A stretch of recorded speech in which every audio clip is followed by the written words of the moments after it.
WBCS optional সাবজেক্টগুলির ক্ষেত্রে একটি গুরুত্বপূর্ণ সাবজেক্ট হলো ইতিহাস। আর এই ডাব্লিউবিসিএস ইতিহাসের অপশনাল সাবজেক্ট ইতিহাসের একটা স্টাডি মেটেরিয়াল বুকস হলো WBCS optional history paper 1 and 2, যেটা আমাদের সর্বজন পরিচিত লেখক কার্তিকচন্দ্র মণ্ডল, ভারত ও পশ্চিমবঙ্গের ভূগোল, তাঁরই সম্পাদনায় বইটি প্রকাশিত হয়েছে।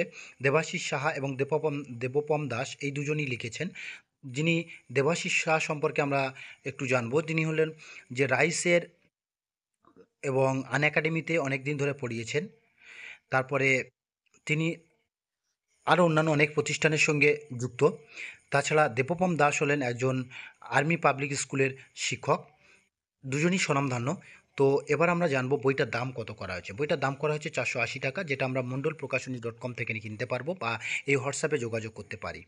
তাছাড়া আমরা অ্যামাজন, ফ্লিপকার্ট যে কোনো ওয়েবসাইটের থেকে কিনতে পারি। বইটাতে প্রথম কী আছে দেখো, সিলেবাস দেওয়া আছে। তারপরে দেওয়া আছে কি, প্রথমে সিলেবাস দেওয়া আছে যে পার্ট 1 এবং পার্ট 2 ওই হিস্ট্রি অপশনাল ক্ষেত্রে সেই সিলেবাসটা পুরো এখানে দেওয়া আছে। এবং সেই সাথে সাথে এবার প্রিভিয়াস ইয়ার কোশ্চেন দেওয়া আছে। আমরা কন্টেন্টটা একটু ভালো করে দেখি যে বইটা কেন অন্যান্য বই থেকে আলাদা।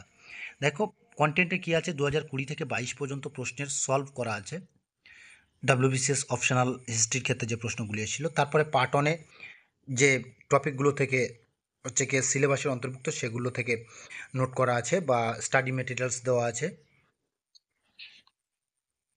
তারপরে পার্ট 2 স্টাডি মেটেরিয়ালস দেওয়া আছে এবং সর্বশেষ দেওয়া আছে 2002 থেকে 2014 পর্যন্ত অপশনাল হিস্ট্রির প্রিভিয়াস ইয়ার কোশ্চেন্সগুলো পুরো দেওয়া আছে। এবার আমরা একটু বইটা রিভিউ করে দেখব। চলো শুরু করা যাক।